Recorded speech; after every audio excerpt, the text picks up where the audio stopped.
આજરોજ સવારે 10:30 વાગ્યે મહેસાણા જિલ્લામાં આવેલા જોટોણાના મરતોલી ખાતે 151 ગાડીઓ સાથે ભવ્ય શોભાયાત્રા આવી. વાવ થરાદથી મરતોલી ચેહરધામ સુધી યાત્રામાં ભક્તોમાં અનેરો ઉત્સાહ જોવા મળ્યો.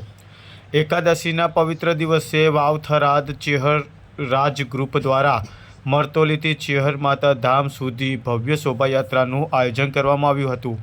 આ યાત્રામાં 551 ગાડીઓ જોડાઈ હતી, જેમાં હજારો ભક્તો થરાદના ઐતિહાસિક તળાવના કૂવામાં બિરાજમાન ચેહર માતાના આશીર્વાદ લેવા ઉમટી પડ્યા હતા.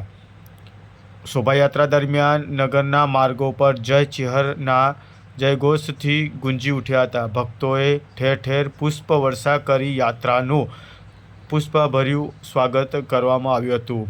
2 કિલોમીટરથી વધુ લાંબી ગાડીઓની કતાર નગરજનો માટે આકર્ષણનું કેન્દ્ર બની ગયું હતું.